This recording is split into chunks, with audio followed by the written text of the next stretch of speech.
a pleasure to see you. I wish it would be under different circumstances where, because we're in Toronto, and we're coming up to not just music's biggest night in Canada, music's biggest week in Canada, and one of the biggest anniversaries in any entertainment field anywhere around the world, the 50th annual Juno Awards. And we have to do this through Zoom because of the COVID-19 pandemic. How are you doing first? How's the team doing getting everything set up? Well, it's great to see you. Thanks for asking. I'm doing well, all things considered, and the team is doing well. We're still grinding on this. We're going to make sure it's a really great few weeks leading up to the Junos. I guess we are a few weeks away now, but everyone's doing well. Everyone's still excited. Like you said, it's such an important night in Canadian music, and as long as we can honor that in some way, I think we're all happy. I want to sort of bridge together last year and this year. Last year, for myself, airport, flying out. Before I fly out, a reporter comes over and goes, "Hey, did you hear that Junos might be canceled?" My group, "Oh, it's not going to be canceled. Come on, we're all flying out there, the Saskatoon. They're not going to do that." On the plane, rumor, rumor, rumor, rumor. Literally, I'd say 10 or 15 minutes before landing in Saskatoon. And let me say, love Saskatoon, but in March, it is cold up there. Junos are canceled. We get off the plane, look up, we see electronic billboard saying Junos are canceled. Oh, man. Literally run to the next kiosk to get my ticket to fly back to Toronto. What an experience. People are like literally trying to get out of their hotels to get back to Yeah, whatever part of the country. It was an experience I'll never forget, but such a sure. crazy experience. What was it like for you guys to go through this and then finally make, which I would say, the smartest decision to make, even though we Oh, yeah. all missed something that was very, very special? No question, the right decision. I think we were all relieved that right thing was done there. You were also on the flight that I was supposed to be on, so I was supposed to leave that morning. I just got word a little bit earlier, so I had to get on the plane, land in Saskatoon, and turn back around. So I feel for you. But I think it was that was a high energy week. We were just starting to understand the gravity of the situation. Most of our team was already there, and we're kind of getting updates here and there about what might happen. And like I said, I wasn't there yet, but I was on my way. And, like I said, relief. I think we were happy that Karis and CBC just stepped back and said, listen, this is serious. And I think we should do the right thing here and keep everyone healthy and safe. And of course, we were still able to do some form of celebration in June, which turned out to be a beautiful night of music, and everyone, got to see who took home the awards. But yeah, that was a wild time, very wild. Completely. I still have a couple of souvenirs, but the thing I will never forget is waiting for the plane. I happened to sit by a door. Like I said, Saskatoon is cold. Yeah. Oh, Oh my bone gosh. Yeah. chilling. So, and now everybody's thinking, okay, like you said, okay, June, probably everything will be, back to normal November. Come on, we got the 50th anniversary happening I in know. Toronto in 2021. We're all going to be excited. We're all going to get together. It's going to be fantastic. Well, here we are. It's still a different world. And as we are talking, it's virtual. How was it to make those decisions and these plans that we're going to talk about on how folks can still be part of Canada's biggest night in music and week?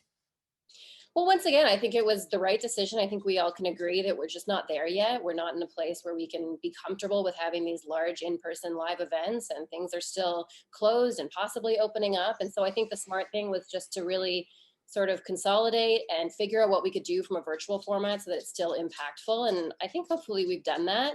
And there's so many great things that are still happening, just virtually, of course. And I think it's still going to be a wonderful celebration. But it is a little too bad. The 50th in Toronto, you and I were just talking before we started recording about how the city was just going to be lit up, and the city isn't lit up in general right now. So it's too bad. We've been talking about the 50th for a few years and how exciting it was going to be. But like I said, what I'm seeing come down the pipeline in terms of what this year is going to look like is fantastic. And this is going to be one of the better virtual celebrations and one of the better virtual events, that actual Juno's night. that I've seen since all of this started. So it's certainly something you don't want to miss, even if virtually. I so wish that we could be lighting this city and country up like no other celebration, but we're still doing celebrations because, as you said, we're doing these online this time around. Really, a lot of people look at the Junos as a one big night event. It's not true. This happens from all week long, Monday to Sunday. So let's go over what does CBC and CBC Music have planned for us right from the beginning. What's going to be going on? CBC has so much planned. CBC Music has basically 7 nights of programming and some daytime programming on the Juno weekend as well. So we are doing CBC Music in studio sessions. So it's all of the showcases that would have been in person, but these have been put together in just a beautiful, beautiful virtual format. So we've got the classical session, we've got the jazz session, and then we have a few new things relating to some of our radio programming. So one of our new amazing shows is called The Block, and The Block is having a session. Reclaimed, which is another incredible CBC Music radio show, is having a session that will highlight amazing Indigenous artists. Q, Tom Power is going to be going live with the Tragically Hip, which is no small deal.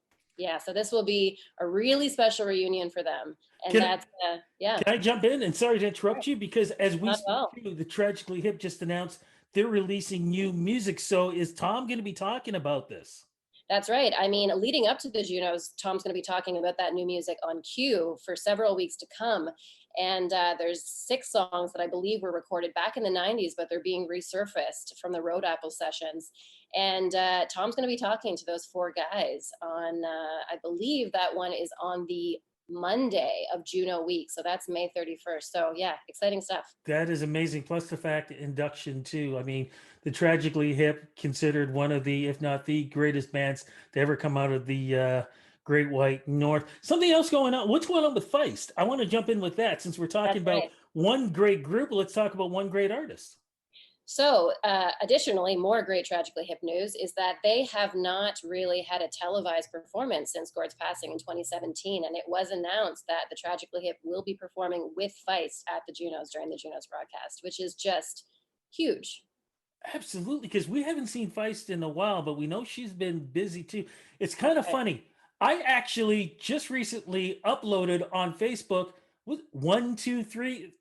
1, 2, 3, 4. Yeah, 1, 2, 3, 4. I uploaded it because I was just going through some songs. I heard that, watched the video, and I thought to myself, one of the most brilliant songs and one of the most clever videos that I have ever seen. And knowing the fact that all that dancing was done literally like one take kind of thing. No way. Absolutely. Yeah, absolutely amazing. So, and such a feel good track, and we need songs like that right now. So yeah. Absolutely. What we also need too is more stuff from CBC and CBC Music. What else is going to be happening during Juno Week?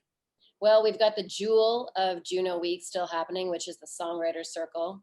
So that's happening Saturday night, 8 p.m. Eastern time, hosted by Jim Cuddy of Blue Rodeo, featuring Deborah Cox, Dan Hill, like just a lineup of people. Wait. How did you get Deborah Cox back here? I thought she was still in Florida. Honestly, we've done a couple things with Deborah Cox. I don't know if you've seen our digital series, My Juno's Moment, which looks back at pivotal Juno's moments. And we got Deborah Cox to look back at something that she did in the early 2000s. Just incredible. She's still got it. She's so cool. Oh my goodness. I have to look back at this. This is so great. And she's part of the songwriters. Whoo!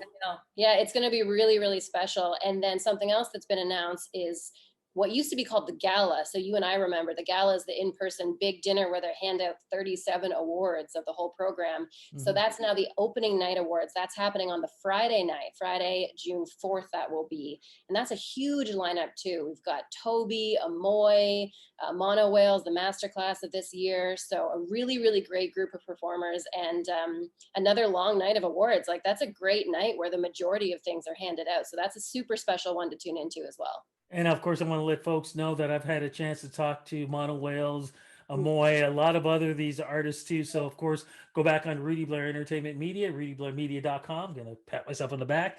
Yeah. And you can check out the interviews I talked about them about, of course, getting their Juno nominations. And they're all just so thrilled to be part of this. Now, of course, people are wondering, how are they going to be able to watch the Junos this year? How is this all going to work? What time is this going to be happening to? Rudy, you name it, we got it. It's there's so many places that you can watch the Junos. It's quite wild, actually. We've got cbcmusic.ca/Junos, which is the hub for all things Junos. So you can stream all of the events live. You can then watch them demand. So that's on the CBC Music website. You can't miss it from there. Otherwise, CBC Gem, of course, CBC Music Facebook, CBC Music YouTube, CBC TV, CBC simulcast on CBC Radio, TikTok. There's going to be things happening on TikTok this year. So you name it, we got it. There are so many places to watch. And like I said, you can watch it live or you can catch it on demand if for some reason you have to miss the show. Now, I know you can't tell us everything because you guys wanted to be surprised because, of course, it's the 50th anniversary. But if I remember, I think I heard somebody mention about one of the things that they plan on doing is location in some of these awards and some of the performances. It's going to be locations representing Canada and some of Canada's iconic locations. Can you say if this is a yes or a no? So in terms of how we've promoted iconic locations leading up, this might be what you're talking about. Yes. So we've some really, really special TV programming that's coming up. Again, I can't speak to it. This will be going on Gem prior to the Junos, and then it will be airing during Music Day on CBC as well. So we've got some really special walkthroughs of Canadian venues, iconic Canadian venues. And if until then you want to see the editorial component of this, go to cbcmusic.ca/Junos right now. We have an extensive long form feature that has walked through 50 iconic Canadian venues, talked to their owners, talked to bands who have played there, told all the stories. And there's definitely going to be a television programming component to that as well. So if you're missing live music, if you're missing those venues that you used to go to every week, you're not going to want to miss Music Day on CBC, and you're going to want to check out Gem too. You know, I swear when things get back to normal, when people like say in Toronto go to Massey Hall, they're going to walk in, give their ticket, kneel, kiss the ground and of start crying. hall, stand up, and then walk in. Everybody's going to do that. This is a great thing that you guys are doing. What's the one thing that you want to make sure that people understand, that even though it's going to be virtual, I mean, we're still going to have that Juno Canadian experience that hopefully nobody's going to forget? 100%. Honestly, like I said before, and I really do mean this, and I'm not just tooting our horn, as a music lover, as a music fan, someone who misses live music, misses connecting with artists the way that we used to. Some of the people who are going to be involved in this year are some of the best I've ever seen involved in Juno's things. So whether it's legendary artists, you know, from decades past who are coming back, whether it's up and comers, like this is just a really, really special year for the Junos. And I can promise you that you're going to be really surprised and super delighted at some of the names that are involved. And like I said, I think the biggest hook is that you can just watch it anywhere. You know, it's not something that you're going to be, you know, blocked by geography or, you know, VPN or whatever it is. Like there are so many different ways to consume this show, and it's very worth it. It's going to be really special. Tragically Hip, Feist, Deborah Cox. Damn. Yeah, you've got me hooked. Again, where do we go? Where are all the social medias and stuff? Where do we go if we want to check on new updates or, you know, sit back and watch great programming? Where do we go again? CBC Music socials, Facebook, YouTube, Twitter, but your hub for everything where you can catch it literally no matter where you are in the world. You can go to cbcmusic.ca/Junos and you can watch these events live. We're going to have a schedule up there next week so you can see when everything's happening. And then you can watch it on demand after the fact if you want to relive the magic. Fantastic. And one last question. Are you guys already thinking about next year? Always. Always. Yeah, always. We always are a couple steps ahead because it's a big job to put it all together. But like I said, it's so worth it and it's so fun.